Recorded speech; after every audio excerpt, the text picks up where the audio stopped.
আসসালামু আলাইকুম। আপনারা সবাই কেমন আছেন? আশা করছি ভালো আছেন। আমরা আল্লাহর রহমতে ভালো আছি।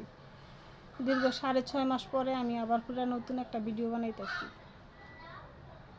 প্রায় 15 রমজানের দিন আমি লাস্ট ভিডিও ছাড়ছি। 15 রমজানের পরে আমি আর কোনো ভিডিও ছাড়ি নাই, কারণ 15 রমজানের দিন আমার হাজব্যান্ড ব্রেন স্ট্রোক করে। এরপরে এক সাইড প্যারালাইসিস হয়ে যায়। এরপরে আমি আর কোনো ভিডিও ছাড়ি নাই। এখন আল্লাহর অশেষ রহমতে সবার দোয়ায় আমার হাজব্যান্ড সুস্থ আছে, ভালো আছে। এখন আমি আবার নতুন একটা ভিডিও বানাইতেছি। ওর আব্বু স্ট্রোক করে যেখানে কাজ করতো ওইখানেই, গাজীপুর, ওইখান থেকেই আমাদের খবর আসে। তাও আমরা খবর পাই প্রায় রাত্রের 9টার পরে। আমি তারাবির নামাজ পড়ার জন্য অজু করে আসছি, ওই সময় আমার ছেলে বলতেছে, মা আব্বু ফোন করছে, আব্বুর ফোন থেকে ফোন আসছে। তো ওর আব্বুর ফোন থেকে ফোন আসছে, ফোন ধরছি, তো অন্য লোকে কথা বলতেছে। তো তানির সাথে যে আসছিল তার সাথেই কথা বলছি। তারা একটা নর্মাল তাছে গিয়া প্রেশার টেশার মাপার জন্য একটা ক্লিনিকে নিয়ে চেক টেক করার পরে তারপরে বলে যে হাই প্রেশার। তারপরে ওরা আর বুঝতে পারে না যে ব্রেন স্ট্রোক করছে। তারপরে ওইখানে দেখে যে মুখ বাঁকা হয়ে যেতেছে, পা লাড়তে পারতেছে না, হাত লাড়তে পারতেছে না। তারপরে তাছে গিয়া ওইখান থেকে ফিরে দেয়, বলে যে আপনারা ঢাকা নিয়ে যান। তো ওইখান থেকে ঢাকা না নিয়ে আইসা ঢাকা নিয়ে আসে, নিউরো সায়েন্স হসপিটালে নিয়ে আসে। ওইখানেই ব্রেনের চিকিৎসা খুব ভালো হয়। আমার হাজব্যান্ডের যখন এক সাইড প্যারালাইসিস হয়ে যায় তখন অনেকটা এই সমস্যা হয়, মনে করেন মুখটাও হালকা একটু ব্যাকা হয়ে যায় প্যারালাইসিস হওয়ার পরে। তারপরে কাছে গিয়ে থেরাপি নিতে হয়, প্রায় অনেক দিন থেরাপি থেরাপি নেওয়ানোর পরে এখন আল্লাহর অশেষ রহমতে সবার দোয়ায় ভালো আছে, সুস্থ আছে। সবাই আমার স্বামীর জন্য দোয়া করবেন। এর জন্য আমরা আর ভিডিও বানাই নাই। আজকে আবার অনেক দিন পর এই যে একটা নতুন ভিডিও বানাইতেছি। এই যে আমার মেয়ে আমার সাথে বসে কথা শুনতেছে।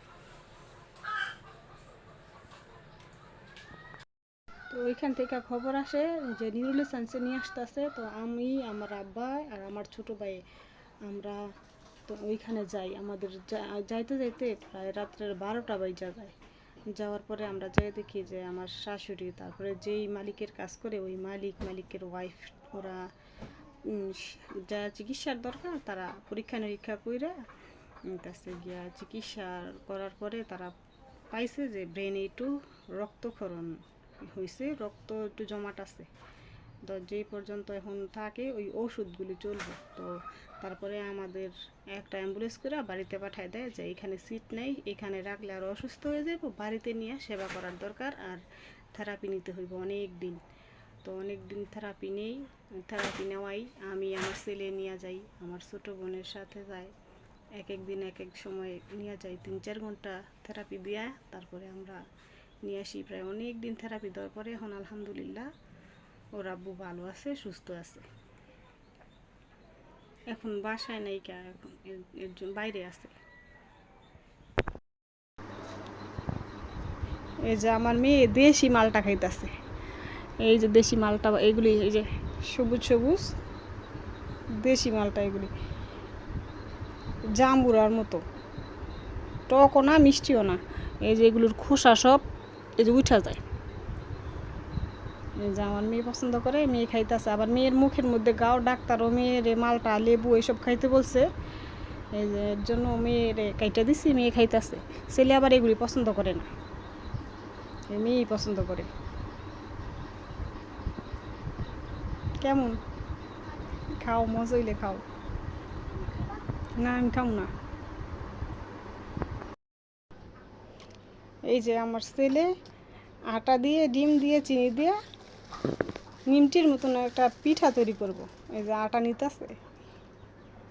হ্যাঁ, আর আটা নিও না।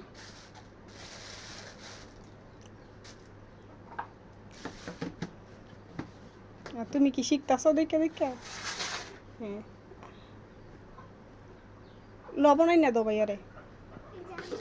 আচ্ছা, হ্যাঁ।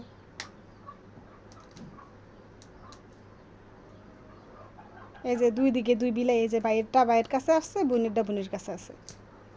এই যে দুটাই আইতাছে।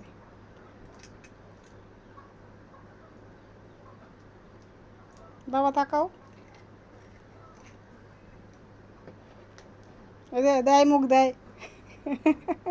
আয় সামিরা, বিলাই নিয়ে ওই পাশে রেখে আসো, পরিমাণ মতন এসে লবণ দিয়ে দাও। আমার ছেলে আরও অনেক দিনই বানায় বানায় খাইছে, আমারও খাওয়াইছে, আমার মেয়েরও খাওয়াইছে, আবার এর দাদি আসছিল, ওর দাদিরও খাওয়াইছে, আর ফুপুরে খাওয়াইছে। আর দাদিরে ফুপুরে জিজ্ঞেস করে কেমন হয়েছে, কয় মজা।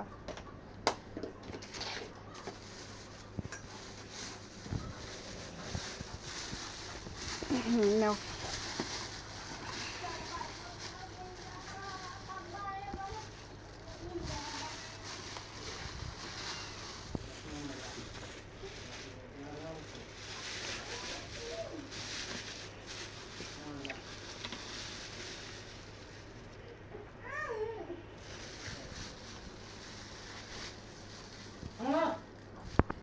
ভালো করে গুইলা একটা ডো তৈরি করে নিব। হাতে গুলো সুন্দর করে, হাতে গুলো গুইলা কিভাবে বানাও আবার দেখাইও। হ্যাঁ, এই যে আমার মেয়ে পড়তে যাওয়ার জন্য রেডি হয়ে গেছে, যাও ভালো করে পড়ো। হুম, এই যে এইভাবে সমস্ত ওই যে নিমচির মতো কাইটা ডিম পিঠাগুলি বানায় নিছে। এই যে এখন এই যে তেল বসাই দিছি, এখন পিঠাগুলি বাইজা নিব।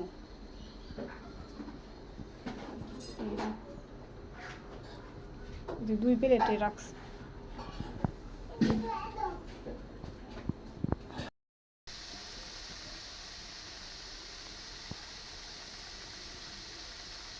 এই যে আমার ছেলে পিঠাগুলি দিয়ে দিছে তাওয়ার মধ্যে ভাজার জন্য।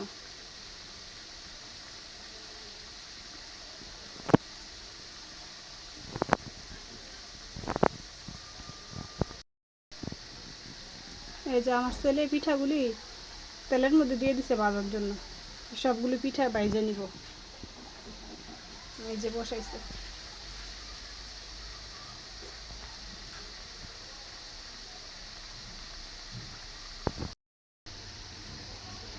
এই যে এইভাবে লাল লাল করে বাইজা নিতে আসছে। এখন এই কটা আমি বাইজা নিব। এই যে বসছি ভাজতে। এই যে 1 প্লেটের 2 ভাজা হয়ে গেছে, আর এই যে এই প্লেটের অর্ধেক আসছে। এই লাল করে সবগুলি বাইজা নিব।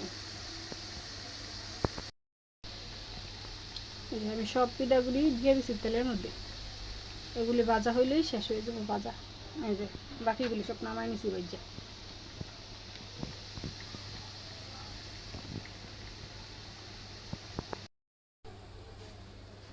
এই যে সম্পূর্ণ পিঠাগুলি ভাজা হয়ে গেছে, নামাই নিছি, চুলা বন্ধ করে দিছি।